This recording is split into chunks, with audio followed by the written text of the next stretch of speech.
Hi friends, अगर आप हमारे वीडियो को सबसे पहले देखना चाहते हैं तो अभी हमारे चैनल को सब्सक्राइब करें और बेल आइकन दबाएं। मायावती का बड़ा ऐलान, लोकसभा ही नहीं 2022 का विधानसभा चुनाव भी साथ लड़ेंगे सपा और बसपा। लोकसभा चुनाव को देखते हुए समाजवादी पार्टी और बहुजन समाज पार्टी ने गठबंधन कर लिया है। इसका ऐलान आखिरकार आज प्रदेश की राजधानी लखनऊ में हुआ, जहां सपा अध्यक्ष अखिलेश यादव और बसपा अध्यक्ष मायावती साथ मौजूद रहे। मायावती ने कहा कि यह संयुक्त प्रेस कॉन्फ्रेंस प्रधानमंत्री नरेंद्र मोदी और बीजेपी के राष्ट्रीय अध्यक्ष अमित शाह यानी गुरु चेला की नींद उड़ाने वाली है। मायावती ने पिछली बार किए गए गठबंधन को याद करवाते हुए कहा कि 1993 में मुलायम सिंह यादव और काशीराम ने एक साथ चुनाव लड़ा था, लेकिन सबको पता है कि नतीजा क्या हुआ। कुछ गंभीर मुद्दों की वजह से यह गठबंधन साथ नहीं रहा, लेकिन अब हम साथ आए हैं। गेस्ट हाउस कांड को याद करते हुए बसपा सुप्रीमो ने कहा कि मैं देश हित और जनहित को गेस्ट हाउस कांड से ऊपर रखती हूँ। 1993 में मिली जीत को याद करते हुए मायावती ने बोला, हम इतिहास दोहराएंगे। यह अंबेडकर और लोहिया को मानने वालों का गठबंधन है। यह जातिवादी और सांप्रदायिक बीजेपी के लिए चुनौती है। मायावती ने कहा कि हम बीती बातें भुलाकर साथ आए हैं। सपा बसपा के गठबंधन ने जनता को एक नई उम्मीद दी है। हम पिछड़ों, गरीबों और अल्पसंख्यकों की ताकत बनेंगे। बीजेपी ने जनता को धोखा देकर प्रदेश और केंद्र में सरकार बनाई है। हमने बीजेपी को पहले ही उपचुनाव में हरा दिया है। यह गरीबों, मजदूरों, कारोबारियों, युवाओं, महिलाओं, पिछड़ों, दलितों और अल्पसंख्यकों का गठबंधन है। गठबंधन पर बोलते हुए मायावती ने कहा कि यह जो गठबंधन है, ये लंबा चलने वाला गठबंधन है और यह लोकसभा चुनाव के बाद विधानसभा चुनाव में भी रहेगा।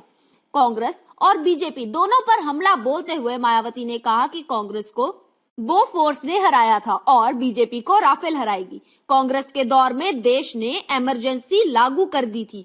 बीजेपी के दौर में देश में अघोषित इमरजेंसी है। मायावती ने कहा कि हम सपा के साथ खड़े हैं। बीएसपी 38 सीटों पर चुनाव लड़ेगी, सपा 38 सीटों पर चुनाव लड़ेगी। 2 सीटों को अन्य दलों या सहयोगियों के लिए रिजर्व रखा गया है और अन्य 2 अमेठी और रायबरेली हैं, जिन्हें हमने कांग्रेस के लिए छोड़ दिया है। मोदी शाह के खिलाफ बोलने वाले पूर्व आईपीएस संजीव भट्ट की पत्नी पर जानलेवा हमला। बोली, वह इससे डरने वाली नहीं है। गुजरात के पूर्व आईपीएस संजीव भट्ट की पत्नी श्वेता भट्ट ने 7 जनवरी को हुई दुर्घटना पर संदेह व्यक्त किया है। बता दें कि 7 जनवरी को श्वेता की गाड़ी को ट्रक ने टक्कर मार दी थी। दुर्घटना के वक्त गाड़ी में श्वेता अपने बेटे के साथ थी। हालांकि इस दुर्घटना में श्वेता और उनके बेटे को गंभीर चोटें नहीं आई थी। पूर्व आईपीएस की पत्नी ने दुर्घटना की टाइमिंग पर सवाल खड़े करते हुए कहा कि यह दुर्घटना गुजरात कोर्ट में सुनवाई के एक दिन पहले हुई। दरअसल गुजरात हाई कोर्ट में 22 साल पुराने एक भ्रष्टाचार के मामले में सुनवाई चल रही है, जिसमें पूर्व आईपीएस संजीव भट्ट आरोपी हैं। इसी मामले में भट्ट 5 सितंबर से जेल में हैं। श्वेता ने इस दुर्घटना की जानकारी फेसबुक पर दी। उन्होंने बताया कि जिस ट्रक ने उनकी गाड़ी को टक्कर मारी, उस पर नंबर प्लेट नहीं थी। श्वेता ने इस दुर्घटना पर संदेह व्यक्त करते हुए कहा कि ट्रक ने सिर्फ टक्कर नहीं मारी, बल्कि काफी दूर तक उनकी गाड़ी को घसीटा भी, जिससे शक पैदा होता है। उन्होंने फेसबुक पर लिखा, अगर इस घटना का मकसद हमें डराना या संजीव को तोड़ देना है, तो मैं यह कहना चाहती हूँ कि इससे हम हिले जरूर हैं, लेकिन डरे नहीं हैं। संजीव भट्ट का परिवार उनके लिए ताकत बना रहेगा, कमजोरी नहीं। बता दें कि गुजरात सीआईडी के पूर्व आईपीएस संजीव भट्ट को पिछले साल सितंबर में 22 साल पुराने एक मामले में गिरफ्तार किया गया था, जिसके बाद से वह जेल में है। गुजरात हाई कोर्ट इस मामले की सुनवाई कर रहा है। संजीव भट्ट की पत्नी ने उन्हें जमानत पर रिहा करने के लिए हाई कोर्ट में याचिका डाली है, जिस पर अभी सुनवाई जारी है। इससे पहले लोअर कोर्ट में संजीव भट्ट की जमानत याचिका को खारिज कर दिया था। संजीव भट्ट को पीएम मोदी के मुखर विरोधी के रूप में देखा जा रहा है। उन्होंने गुजरात दंगों में तत्कालीन सीएम नरेंद्र मोदी की भूमिका बताई थी। जिस वक्त यह दंगे हुए थे, उस वक्त संजीव भट्ट ऑन ड्यूटी थे। दंगों में नरेंद्र मोदी का नाम लेने की वजह से संजीव भट्ट को अपनी नौकरी से हाथ धोना पड़ा था। नागेश्वर राव ने फिर किया अस्थाना के खिलाफ जांच करने वाले अधिकारियों का तबादला। आलोक वर्मा ने रोका था ट्रांसफर।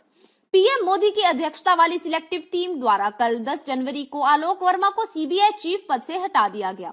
उन्हें हटाए जाने के बाद कल ही रात 9 बजे एम नागेश्वर राव ने फिर से सीबीआई का अंतरिम निदेशक बना दिया गया। जब आलोक वर्मा मोदी सरकार द्वारा जबरन छुट्टी पर भेजे गए थे, तब भी नागेश्वर राव को ही सरकार ने सीबीआई का अंतरिम निदेशक बनाया था। बड़ी खबर यह है कि नागेश्वर राव ने कुर्सी संभालते ही आलोक वर्मा के सारे फैसले, अधिकारियों के किए गए तबादले रोक दिए हैं। सीबीआई के अंतरिम निदेशक नागेश्वर राव ने 8 तारीख के पहले की स्थिति फिर से बहाल कर दी है। बता दें कि सुप्रीम कोर्ट के आदेश के बाद आलोक वर्मा ने फिर से सीबीआई चीफ का पद संभाला था। आते ही उन्हें कुछ अधिकारियों के तबादले किए थे। वर्मा ने उन अधिकारियों के तबादले रोक दिए थे जो राकेश अस्थाना के खिलाफ जांच कर रहे थे, लेकिन अंतरिम चीफ नागेश्वर राव ने फिर से उन अधिकारियों के तबादले करके 8 तारीख वाली स्थिति बहाल कर दी है। आलोक वर्मा को आग प्रमुख बनाकर क्या राफेल की आग से बच पाएंगे मोदी जी? संजय सिंह। प्रधानमंत्री नरेंद्र मोदी की अध्यक्षता वाली सिलेक्ट कमेटी की बैठक के बाद आलोक वर्मा को सीबीआई निदेशक पद से हटाकर फायर सेफ्टी विभाग का डीजी बना दिया गया है। इस पर आम आदमी पार्टी के राज्यसभा सांसद संजय सिंह ने प्रतिक्रिया दी है। उन्होंने इस कार्रवाई को राफेल की जांच से जोड़ते हुए ट्वीट कर लिखा, आलोक वर्मा को आग प्रमुख बनाकर क्या राफेल की आग से बच पाएंगे मोदी जी?